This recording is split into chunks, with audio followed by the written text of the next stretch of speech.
I want to introduce you to Victoria, who brought her daughter April to a week-long event for a healing, and I want her to tell you the story. She lives here in Orlando, so please welcome Victoria.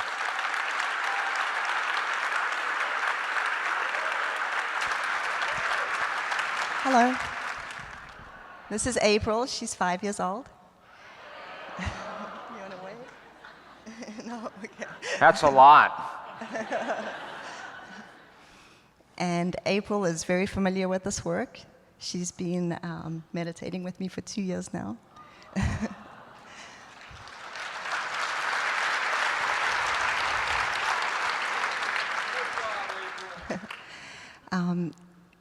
At the age of 2, when her brother was just a newborn, April was bitten by a tick, unbeknownst to us. She developed a rash by her hairline, but because the rash was misshapen, because it was next to the hairline, the pediatrician told us not to worry about it unless it spread or it got hot to the touch, which it didn't. 2 weeks later, she had fevers of 105, and we ended up in the ER, and we still came out without a diagnosis. Months followed of just one sickness after another, and she just kept getting worse and worse and worse, to the point where she ended up in hospital because she couldn't walk. Tell them all the symptoms she had. She would limp. She would, every time she took a nap, she would be drenched. She would wake up, her bed was drenched, her hair was drenched.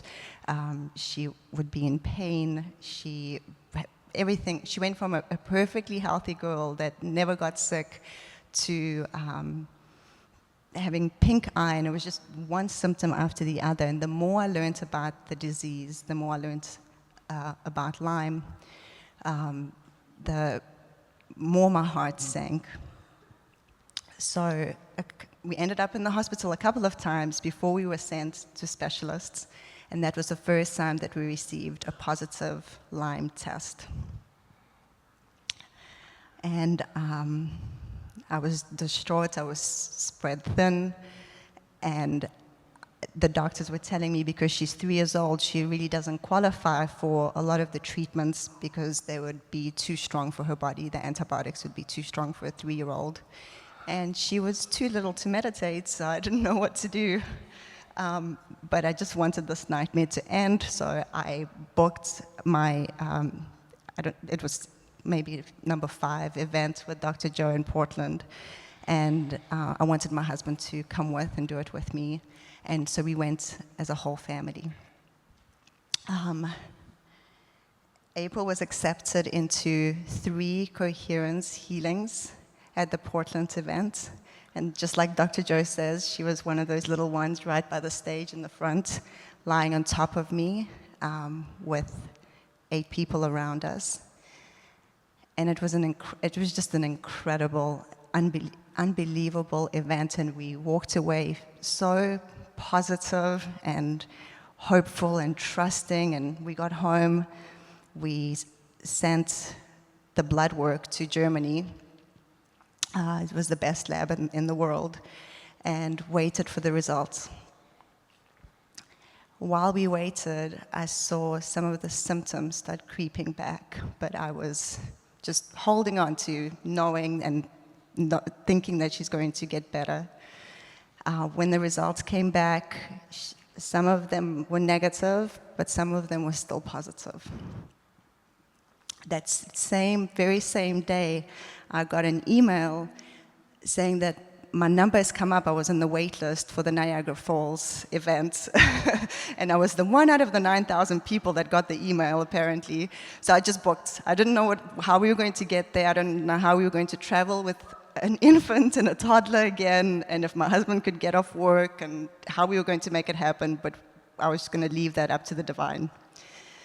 My mother-in-law brought April to that event, and on the second Coherence Healing, the second day, this day, same day, Saturday, we were walking into the event, and before we even entered the doors, I just knew that she was healed.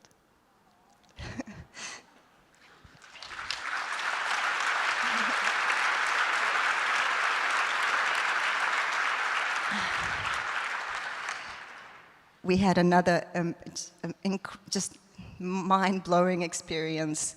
And when we walked out, the events where the Healees are present, it's loud, and there's a lot of screaming, and it's provoking screams, and it's long because you have to wait for everyone to find their place, and the room is cold. So when we walked out of the room, I naturally asked April, how are you?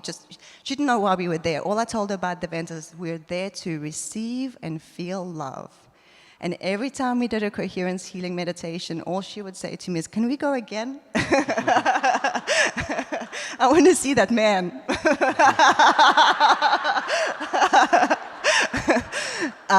So again, I asked her, "How are you doing?" Just asking, "Are you cold? Were you scared? Are you, hungry or thirsty?" And she turned to me and she said, "Good. I don't need the doctors anymore."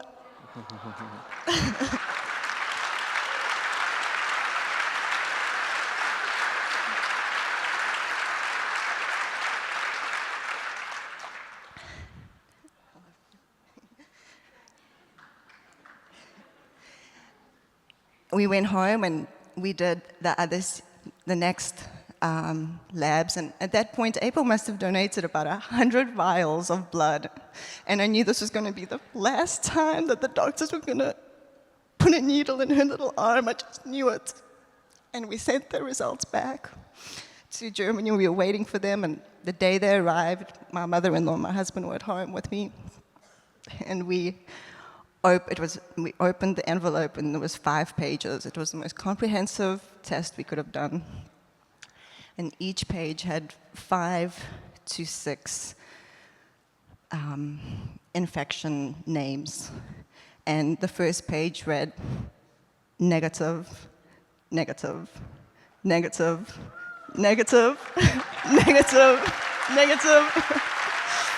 And so did the second page, and the third page, and the fourth page, and the last page. And in my head, every time I saw the negative result, it was like the judge's hammer, I don't know what it's called, a gavel, I think, would just be like, "Shh, shh." I just knew it was final, it was done. I'll never have to deal with it again.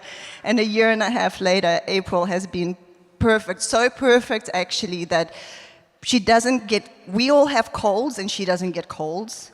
We had COVID and she didn't have COVID, and she doesn't have the antibodies. Now, the cool part to me is that those people that surrounded these two were from all walks of life, all different lifestyles, all different things they eat, things they believe, and yet they came together as one mind and one heart to change a pattern in this young being's field, to strengthen her immune system to such a degree that it's as resistant as those cells that we saw in Himmel's presentation. We changed somebody's life. Those people that did that were from all walks of life. You don't have to be. You can do it any way you like. It's just the formula, and be anybody you want to be in the process. And that's the beauty behind it. And those people that know that they changed this young girl's life, they, every time, sit down, remember that they could do it. And it's that conviction that leads to the next experience.